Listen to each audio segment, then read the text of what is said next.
So, how did the Renaissance actually start? Human nature doesn't really change. People have always wanted comfort, security, beauty, and meaning. They've loved, fought, created art, committed crimes, and worried about the future. But sometimes people believe they're living through something radically new. One of those moments was the Italian Renaissance. The people who lived through it were convinced they were breaking away from the Middle Ages, that they were waking up after centuries of intellectual sleep. Later historians have argued about whether that's true, but what matters is this. The Renaissance felt like a turning point, and that feeling reshaped Europe. So how did it actually start? The myth of a sudden break. The Renaissance didn't explode out of nowhere. It began quietly in Italy around the year 1300, while the Middle Ages were still very much alive. Dante was writing, Giotto was painting. Medieval society hadn't collapsed. It was slowly transforming. What changed wasn't human nature, but how people looked at the world. Before the Renaissance, art treated people and buildings as symbols. Figures were flat.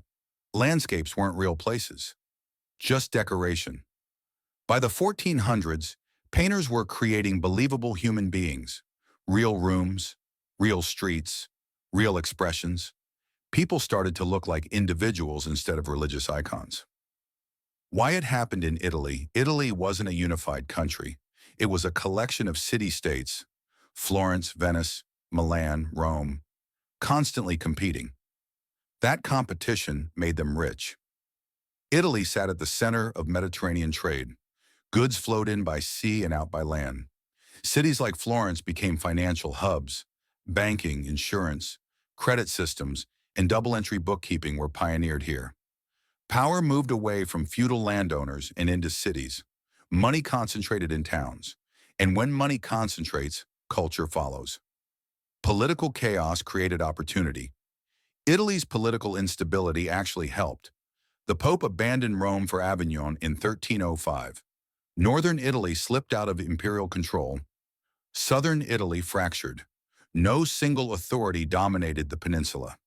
That chaos gave city-states room to think for themselves. Instead of worrying about kings and emperors, Italians focused on their own cities, their own success, reputation, and legacy.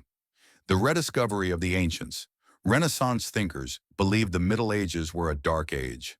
That's not entirely fair, but it tells you how they saw themselves. They believed true greatness existed in ancient Rome and Greece, and that it had been forgotten. So they tried to recover it. This led to humanism, the study of classical texts, not just for knowledge, but for guidance on how to live. The goal wasn't heaven. The goal was excellence here. Education changed everything. The medieval world focused on theology. The Renaissance demanded skills. To succeed in business or government, you needed literacy, numeracy, legal knowledge, and persuasive speech. Law became the most popular university subject. Diplomacy mattered, administration mattered. Education became practical and worldly. A new view of human potential. Renaissance thinkers didn't deny God, but they stopped seeing humans as passive, sinful creatures waiting for salvation. They emphasized human ability. People could shape their own destiny. The rise of the individual. For the first time in centuries, people openly celebrated themselves. Artists signed their work. Patrons commissioned portraits. Writers explored their own emotions and personalities. The downside. The Renaissance wasn't perfect. Its obsession with classical models sometimes trapped creativity. People looked backward instead of forward. So was the Renaissance modern? Not quite, but it changed how people thought about knowledge. In that sense, Renaissance man wasn't the first modern human, but he was the immediate ancestor.